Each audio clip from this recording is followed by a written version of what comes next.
कैसे हैं आप लोग। मैं आशा करती हूँ आप लोग अच्छे होंगे। प्रिय दर्शक बंधुओं, आज की यह कहानी जो मैं आप सभी को सुनाने जा रही हूँ, यह आप सभी के लिए बहुत ही ज्यादा खास और महत्वपूर्ण है। प्रिय दर्शक बंधुओं, यह कहानी चिड़िया चरित्र की है। जो भी मनुष्य इस कहानी को पूरा सुनता है, वह मनुष्य कभी भी अपने जीवन में धोखा नहीं खाता है। इस कहानी के माध्यम से आप अपने जीवन में कई प्रकार के बदलाव ला सकते हो। बहुत समय पहले की बात है, किसी राज्य में एक राजा रहा करता था। उसके राज्य की चर्चाएं बहुत दूर दूर तक फैली हुई थी। उस राजा का एक पुत्र था जिसकी उम्र कुछ ज्यादा नहीं थी, 12 या 13 वर्षों की थी। वह राजकुमार बड़ा ही सुंदर था। जब राजा ने राजकुमार की शादी की तो वह उस समय मात्र 14 वर्ष का था और राजा अब बूढ़ा हो चुका था। एक दिन राजा ने सोचा कि अपने राजकुमार को राज्य का राजा बना देते हैं। पहले के राजाओं में यही नियम था, राजा जितना चाहे उतनी शादी कर सकता था। वह राजा अपने पुत्र राजकुमार को राजा बना देता है। राजकुमार की 7 शादी हो चुकी थी। वह राजकुमार राजा फिर भी अपनी पढ़ाई लिखाई कर रहा था। वह हर रोज गुरुकुल में पढ़ने के लिए जाया करता था। फिर एक दिन की बात है, जब वह राजकुमार पढ़ने के लिए विद्यालय जा रहा था तो रास्ते में उसे एक बनिहारिन मिली। वह बनिहारिन बहुत ही सुंदर थी। उस बनिहारिन ने राजकुमार से पूछा था कि हे राजकुमार, हर रोज तुम कहाँ जाते हो? तब राजकुमार ने जवाब दिया कि मैं विद्या ग्रहण करने के लिए हर रोज अपने गुरु के पास जाता हूँ। तब वह कहती है कि तब तो अच्छी बात है। तब उसने राजकुमार से पूछा कि क्या तुमने चिड़िया चरित्र पढ़ा है? राजकुमार ने उसे जवाब देता है कि नहीं, मैंने यह तो कभी नहीं पढ़ा। तब वह बनिहारिन कहती है कि आप चिड़िया चरित्र अवश्य ही पढ़ना। प्रिय दर्शक बंधुओं, तब राजकुमार कहता है कि यह चिड़िया चरित्र क्या होता है। उस बनिहारिन ने जवाब दिया कि आप यह बात अपने गुरु से जाकर पूछिए और चिड़िया चरित्र को अवश्य ही पढ़ना। तब वह राजकुमार कहता है कि मैं आज ही जाऊंगा और अपने गुरु से पूछ लूंगा कि आपने मुझे अब तक चिड़िया चरित्र क्यों नहीं पढ़ाया। इतनी बात कहने के बाद वह राजकुमार वहां से चल देता है। बनिहारिन की यह बात सुनकर वह राजकुमार बड़े ही गुस्से में था। उसकी आंखें गुस्से में एकदम लाल थी। वह जाकर अपने गुरु को प्रणाम करता है। तब गुरुजी ने पूछा कि बेटा, क्या हुआ? आज तुम तो बड़े ही क्रोध में दिखाई दे रहे हो। तुम्हारी आंखें इतनी लाल क्यों हैं? क्या बात है, मुझे बताओ। राजकुमार ने क्रोध में जवाब दिया कि गुरुदेव, आपने मुझे चिड़िया चरित्र क्यों नहीं पढ़ाया? यह बात आप मुझसे क्यों छुपाए? चिड़िया चरित्र के बारे में आपने मुझे क्यों नहीं बताया? तब गुरु कहते हैं कि बेटा, तुम चिड़िया चरित्र नहीं पढ़ पाओगे। चिड़िया चरित्र पढ़ना खतरे से खाली नहीं होता है। अगर तुम चिड़िया चरित्र पढ़ोगे तो उसमें तुम्हारी जान भी जा सकती है। प्रिय दर्शक बंधुओं, राजकुमार कहता है कि गुरुदेव, आप चिंता ना करें, मैं तो खुद इस राज्य का राजा हूँ। अपने शिष्य की ऐसी बात सुन करके गुरु कहते हैं ठीक है, अगर तुमने हट कर ली तो अब हम चिड़िया चरित्र पर ही आते हैं। चिड़िया चरित्र को पढ़ते पढ़ते राजकुमार को 1 साल हो गए। जब 1 वर्ष बीत गए तब गुरु ने कहा कि बेटा, अब तुम्हारी पढ़ाई पूरी हो चुकी है, तुम अब अपने घर जा सकते हो और आज से तुम अपने राज्य को चला सकते हो। अब तुम्हें यहाँ आने की कोई आवश्यकता नहीं है। ये दर्शक बंधुओं, तब राजकुमार कहता है ठीक है गुरुदेव।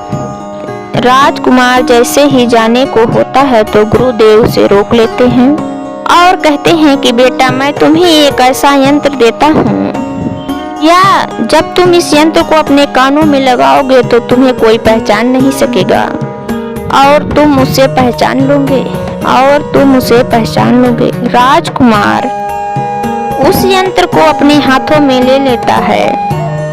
प्रिय दर्शक बंधुओं, तब गुरु कहते हैं कि तुम इस यंत्र को अपने पास ले जाओ, अपने घर ले जाओ। रात के 12 बजे आज ही अपने महल से निकल करके जंगल की तरफ जाना और पूर्व दिशा की ओर जाना। जब तुम पूर्व दिशा की ओर जाओ, इस यंत्र को अपने कानों में लगा लेना और वहीं पर खड़ा हो जाना।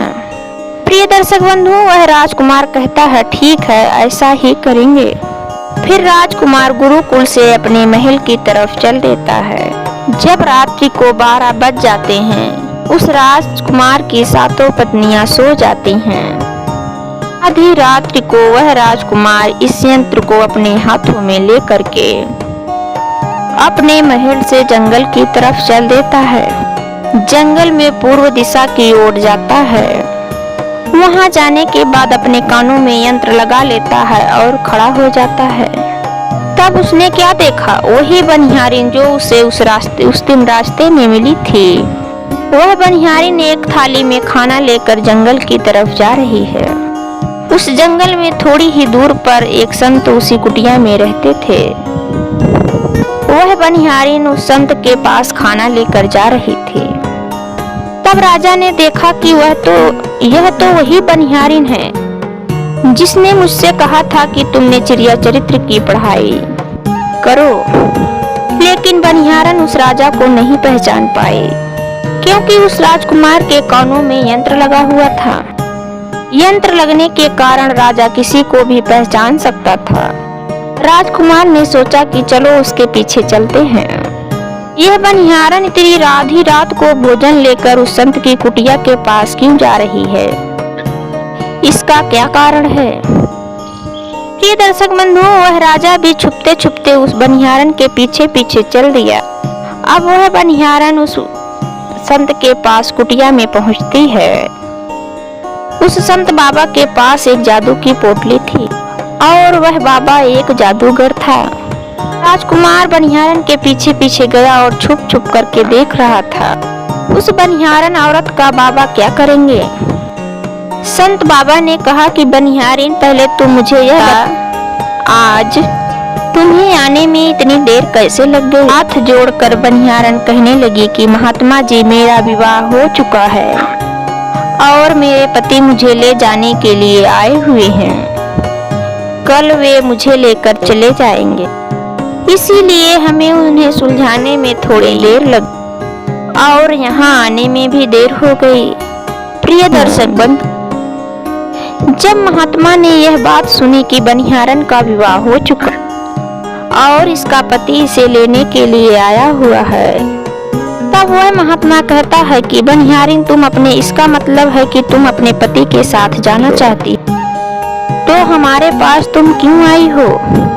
तब बनिहारन कहती है कि मैं आपके बिना नहीं रह सकती, मैं आपके बिना नहीं जी सकती हूँ। तब साधु कहता है कि बनिहारिन, इसके लिए तुम्हें एक काम करना होगा।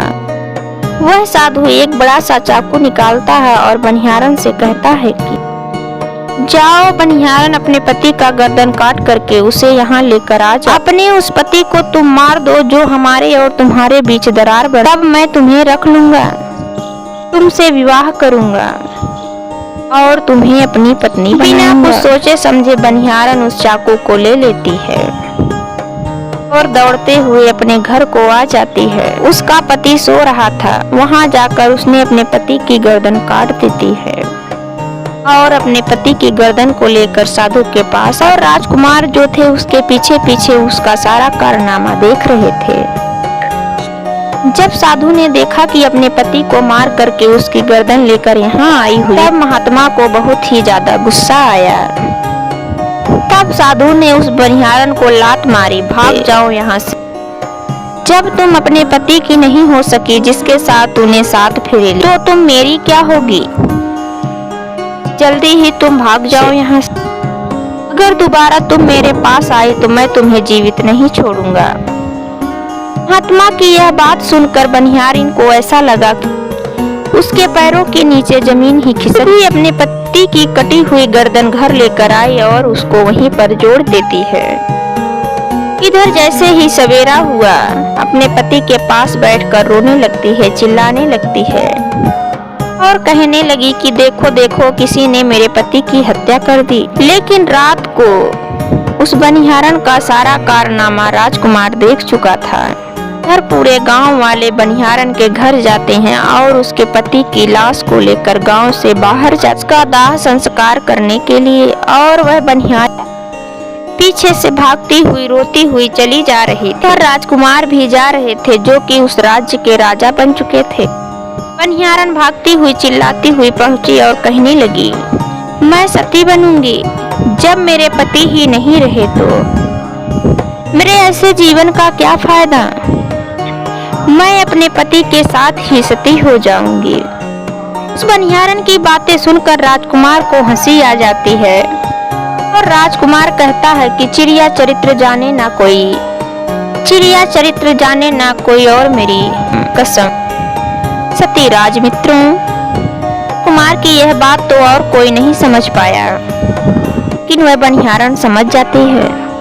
तब वह कहती है कि राजा साहब, आप मुझ पर यह बातें कह रहे हैं लेकिन कोई बात नहीं, मैं सती हो जाऊंगी।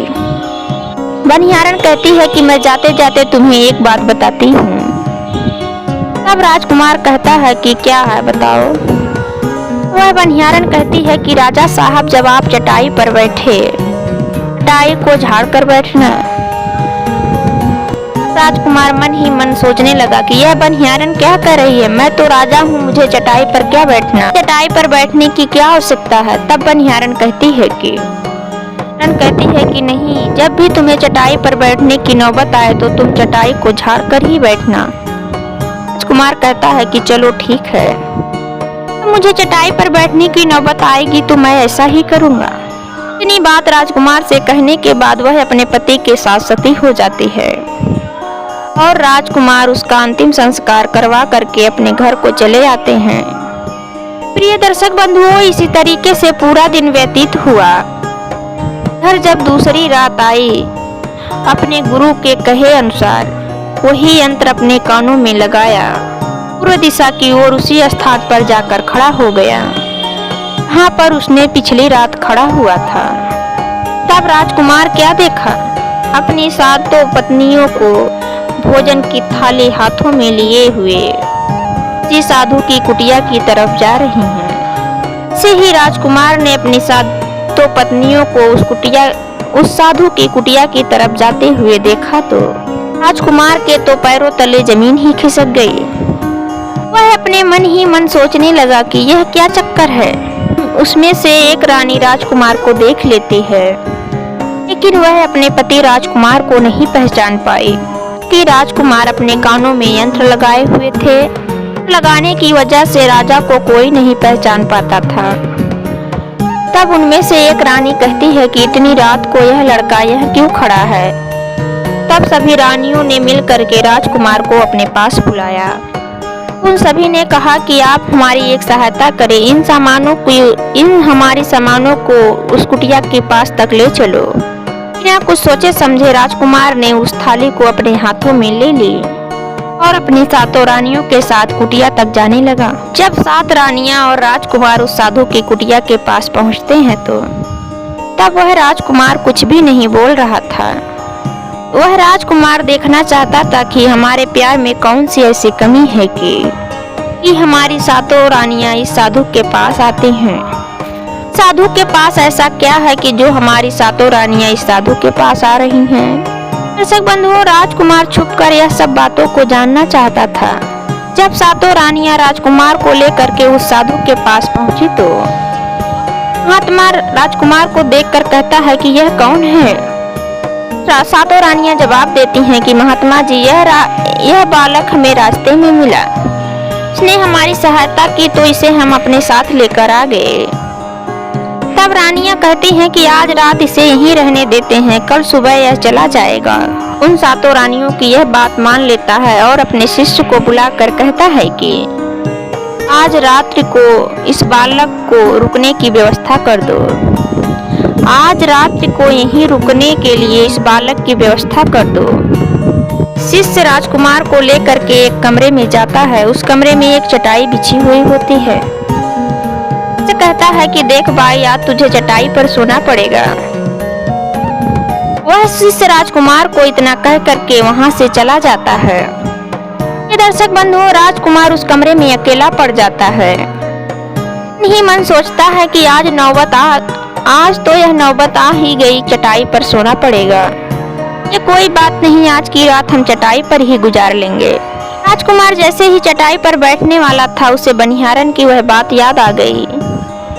वह सोचने लगा कि बनिहारन ने मुझसे कहा था कि जब तुम्हें चटाई पर बैठने की नौबत आए तो चटाई को झाड़ कर ही बैठना। चलो आज सोने से पहले इस चटाई को झाड़ ही लेते हैं। सकता है इस चटाई का कोई राज हो। जब राजकुमार ने चटाई उठाई तो देखा कि उसके नीचे बड़ा ही भयानक कुआं है। जब राजकुमार ने कुएं को देखा तो उसके तो होश ही उड़ गए। जब राजा ने कुएं को झांक कर देखता है तो उसमें उसे बहुत सारे कैदी दिखाई देते हैं, जिन्हें वह साधु अंदर कैद करके रखा हुआ था। उन कैदियों में से एक आदमी ने राजकुमार को पहचान लिया।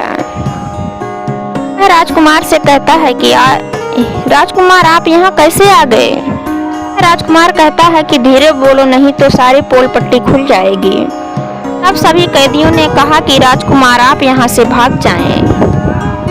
हम तो यहाँ से निकल नहीं पाए, लेकिन आप यहाँ से भाग जाएं, नहीं तो आपका भी यही हाल हो जाएगा जो कि हमारा हुआ है। अभी यहीं पर फंस जाएंगे। यह साधु आपको भी पकड़ करके यहीं पर डाल देगा। आप जितना जल्दी हो सके यहाँ से भाग जाएं। जब राजा कमरे के अंदर गया था तो अपने कानों से यंत्र निकाल लिया था, और जब बाहर निकला तो अपने कानों में यंत्र लगाना भूल ही गया था। राजा को भागते हुए उन सातों रानियों और साधु ने देख लिया था। में से एक रानी कहती है कि यह तो हमारा पति है। वह सब महात्मा से कहती हैं कि अब तो हमारी सारी पोल पट्टी खुल जाएगी। तो हमारे पति हैं, यह तो भागे जा रहे हैं, उन्होंने हमें देख लिया है। तुम सब क्या तब साधु कहता है कि तुम सब क्या देख रही हो, जल्दी जाओ और अपने पति को पकड़ करके यहाँ लेकर आओ। तो रानियां राजकुमार को पकड़ने के लिए दौड़ी दौड़ी जाती हैं, लेकिन वह राजकुमार इतना तेज दौड़ा कि उन सबसे पहले वह अपने महल को जा पहुंचा। सातों रानियों के तो होश ही उड़ गए। फिर वे सातों रानियां उसी महात्मा के पास आती हैं और कहती हैं कि अब तो हमारे पति हमें जीवित नहीं छोड़ेंगे, हम सब घर जाएंगे, वह हमारी जान ले लेंगे। माँ आप हमें बचा लीजिए, आप इसका कोई उपाय कीजिए। तब वह महात्मा उन सातों रानियों को एक जादुई कील देता है कि जाओ अपने पति को बहला फुसला करके यही कील उसके माथे में घुसा देना। यह कील तुम्हारे पति के माथे में घुसते ही उसे ढेर बना देगा। तुम सातों रानियां मिल करके अपने पति को मार देना। प्रिय दर्शक बंधुओं, वह सातों रानियां उस साधु की बात मान लेती हैं और कील लेकर राजमहल में आती हैं। वह सातों रानियां मिलकर विचार करती हैं कि सबसे ज्यादा प्रेम राजा तो सबसे छोटी रानी को करते हैं। तब वह 6 रानियां मिल करके वह जादुई कील छोटी वाली रानी को दे देती हैं। यह कील तुम लो, तुम्हारा यह काम है, किसी भी तरह इस कील को राजकुमार के सर में गाड़ देना। तब छोटी वाली रानी कहती है कि ठीक है। तब वह जादुई कील छोटी वाली रानी ले लेती है। जब वह राजकुमार सातों रानियों को महल की तरफ आते हुए देखा तो बोला कि तुम सभी यहीं रुक जाओ, हमारे प्यार में, हमारे राजमहल में ऐसी कौन सी कमी है कि जो तुम लोग इतनी रात को उस साधु के पास जाती हो? इसका क्या कारण है? सातों रानियां हाथ जोड़कर कहती हैं कि महाराज हमें माफ कर दीजिए, हमें लगता है कि वह साधु बाबा हमारे ऊपर कोई जादू टोना कर दिया है, इसीलिए हम सबसे ऐसी गलती हो गई, आइंदा ऐसी गलती हमसे कभी नहीं होगी। रानियों की ऐसी बात सुनकर वह राजा मान लेता है, क्योंकि वह छोटी रानी सबसे ज्यादा प्रेम करता था। वह अपने मन में सोचने लगता है कि हो सकता है उस बाबा ने इनके ऊपर कोई जादू टोना किया हो। इतनी बात सुन करके वह अपने सातों पत्नियों को माफ कर देता है। कहता है ठीक है, तुम सब अपने कमरे में चली जाओ। छोटी रानी, जिससे राजा बहुत ही ज्यादा प्रेम करता था, वह राजकुमार को खाना खिलाती है और राजकुमार को सुला देती है। जब वह राजकुमार सो गया तो तब सातों रानियां वहीं आ जाती हैं। तब वह छोटी वाली रानी जो है कील निकालती है, राजा के माथे में घुसा देती है। राजा बहुत तेजी से उठा। लेकिन इतने समय में वह ढेर बन चुका था। उसके पास इतनी शक्ति नहीं थी कि वह सातों रानियों से मुकाबला करे। तब भी राजकुमार ने हिम्मत नहीं हारी। सातों रानियां उसे दौड़ाकर पकड़ने लगी और वह भागता हुआ अपने राजमहल की खिड़की से कूद करके भागने लगा। भागते भागते वह अपने गुरु के पास पहुंच गया और कहने लगा, गुरुजी आप मुझे माफ कीजिए, मुझे बचाइए, नहीं तो मैं मर जाऊंगा। तब गुरुजी कहने लगे कि बेटा, मैंने कहा था कि तुम चिड़िया चरित्र मत सीखो, इसमें तुम्हारी जान भी जा सकती है। देखा इसका नतीजा। तब राजकुमार कहता है कि गुरुदेव मुझे माफ कीजिए और जल्दी से मेरी जान बचाइए, नहीं तो मैं मारा जाऊंगा। मेरी पत्नी ने मेरे माथे में जादुई कील ठोकी हुई है, जिसके कारण से मैं ढेर बन चुका हूँ।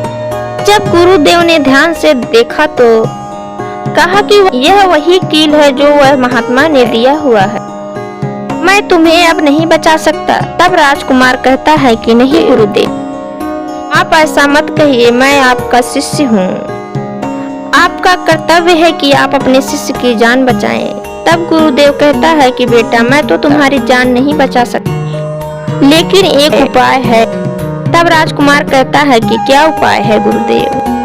तब गुरुदेव अपने शिष्य से कहते हैं कि हम तुम्हें तोता बना देंगे। तब गुरुदेव अपने शिष्य से कहते हैं कि हम तुम्हें तोता बना दें, तब तुम सुखवाद राजा के पास चले जाना, सुखवाद राजा के राज्य में रहना, क्योंकि वहाँ सुखवाद राजा में साधु का जादू नहीं चलता है। सुखवाद राजा के राज्य में इस साधु का जादू नहीं चलता है। जब तुम्हें बहुत ही ज्यादा प्रेम करने वाली पत्नी मिलेगी, तब पुनः तुम राजकुमार बन जाओगे। तब वह राजकुमार कहता है कि ठीक है गुरुदेव, आप हमें तोता बना दीजिए। उसे गुरुदेव तोता बना देते हैं। तोता बनने के बाद वह उड़ा और सुखवाद राजा के राज्य में चला गया। सुखवाद राजा के राज्य में बहुत सारे तोते रहते थे, वह भी वहीं जाकर रहने लगा। वह सातों रानियां उस राजकुमार को खोजते खोजते थक गई। जब राजकुमार नहीं मिला तब वे सब उस साधु के पास पहुंचती हैं और कहती हैं कि रात को तो राजा भाग चुका है, आप अपनी पोटली निकालिए और देखिए वह कहाँ है। महात्मा अपनी पोटली निकालता है तो वह देखता है कि वह राजा तोता बनकर सुखवाद राजा के राज्य में रह रहा है। तब यह सारी बात वह महात्मा सातों रानियों को बताता है। तब रानी कहती हैं कि ये स्वामी, अब हम क्या करें? तब वह साधु कहता है कि तुम अपने राज्य महल में जाओ और यह घोषणा कर दो, जो भी तोता पकड़ करके लाएगा उसे हम 5 सोने के सिक्के देंगे। उस राज्य में जितने भी पहेलिए थे वह तोता पकड़ने के लिए चारों ओर घूमने लगते हैं। जो भी तोता पकड़ते रानी के पास जाते और 5 सोने के सिक्के ले लेते और वहां से चले जाते थे। वे सातों रानियां उस तोते को मार देती थी। ऐसे ही धीरे धीरे बहुत समय निकल गया। वह राजकुमार जो तोता बनकर गया था वह सारे तोतों से बहुत अच्छी अच्छी बातें करता था। सारे तोतों को ज्ञान की बातें बताता था। सारे तोतों को लगता था कि यह तोता बहुत ही समझदार है। यह तोता तो बहुत अच्छी अच्छी प्यारी प्यारी बातें करता है, इसे हम अपना राजा बना लेते हैं। और सभी तोता मिल करके उसे राजा बना लेते हैं। राजकुमार सभी तोतों का राजा बन करके वहीं छुप करके रहने लगता है। एक बहेलिया तोता पकड़ते पकड़ते सुखवाद राजा के राजमहल में पहुंच जाता है। बहेलिया उसी पेड़ के नीचे पहुंच जाता है जहां पर वह राजकुमार तोता बनकर छुप कर रहता था। जब वह बहेलिया इतने सारे तोता देखा तो सोचा कि जब हम इतने सारे तोते पकड़ करके रानी के पास ले जाएंगे तो हमें बहुत सारे सोने के सिक्के मिल जाएंगे।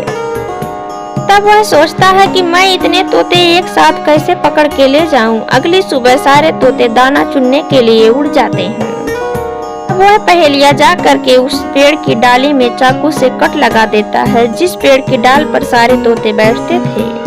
पेड़ से गोद निकलती थी, उस सारे तोते उस गोद में चिपक जाने वाले थे। पहेलिया वहीं छिपकर बैठकर यह नजारा देखने के लिए इंतजार करता है। जब शाम हुई तो सारे तोते उड़ करके उसी पेड़ पर जा बैठे। तोतों के पैर और पंख उस गोद में चिपक गए। ये पेड़ पर हर जगह गोद ही गोद थी। सारे तोते उस पेड़ की गोद में पूरी तरह से चिपक गए थे। उन सारे तोतों में राजकुमार भी शामिल था। तब सारे तोते अपने गुरु राजकुमार तोते से अपनी अपनी जान बचाने की सलाह मांगने लगे। वे सभी तोते कहते हैं कि हे राजन, कुछ भी करो, हमें छुड़ाओ, नहीं तो सुबह वह बहेलिया आएगा और हमें पकड़ कर ले जाएगा और हमें मार डालेगा। तब वह राजकुमार तोता सभी तोतों को शांत करके कहता है कि मेरी बात को ध्यान से सुनो। जब सुबह है तब तुम सभी मरने का नाटक करो। जब वह बहेलिया सुबह हमें लेने के लिए आएगा तो तुम सभी मरने का नाटक करो। जिस प्रकार वह बहेलिया तुम्हें मरा समझकर जमीन पर निकाल करके रख देगा, से ऐसा आभास होना चाहिए कि सारे तोते मर चुके हैं। समय रहते तुम सभी अन्य सुरक्षित जगह पर उड़कर चले जाना। समय रहते तुम सभी उड़कर अन्य सुरक्षित जगह पर चले जाना। मैं सब कुछ संभाल लूंगा। इस योजना के अनुसार सभी उस पेड़ की टहनी पर लटक गए। ऐसा लग रहा था कि सभी मर चुके हैं। दूसरी सुबह जब बहेलिया आता है तो वह देखता है कि सारे तोते मर चुके हैं। वह तोतों को मरा समझकर अफसोस में सारे तोते को निकालकर जमीन पर रख देता है। मौका देखते ही सारे तोते उड़ गए। वहीं देखा कि दूसरा तोता जो राजकुमार बना हुआ था वह वहीं पर रुक गया। बाकी सारे तोते उड़ गए। तब बहेलिया ने सोचा, अरे क्या हुआ, जितने तोते मैंने छुड़ा कर रखा सब तो उड़ गए, यही एक तोता मरा हुआ पड़ा है। बहेलिया ने सोचा कि ये सारे तोते मेरे साथ धोखा किया हुआ था और वह राजकुमार तोता उसी पेड़ पर लटका हुआ था। बहेलिया कहता है कि यह तुम्हारी चाल है, चलो अब तुम्हें लेकर चलता हूँ और रानी के हाथों बेच देता हूँ और मुझे 5 सोने के सिक्के मिल जाएंगे। इधर वह बहेलिया तोता को बेचने के लिए रानी के पास जाने लगता है। ऐसे में वह तोता कहता है कि तुम मुझे कहाँ ले जा रही हो। तब बहेलिया कहता है कि मैं तुम्हें रानी के पास बेचने ले जा रहा हूँ। अगर मैं तुम्हें वहाँ बेच दूंगा तो मुझे 5 सोने के सिक्के मिलेंगे। वह राजकुमार बना हुआ तोता कहता है कि अगर मैं तुम्हें 5000 सोने के सिक्के दिला दूं तो तुम मुझे नहीं बेचोगे। तब बहेलिया कहता है कि तू मुझे 50,000 सोने के सिक्के कैसे दिलाएगा। प्रिय दर्शक बंधु, तोता कहता है कि राजा सुखवाद के यहाँ बहुत ही बड़ा मेला लगता है।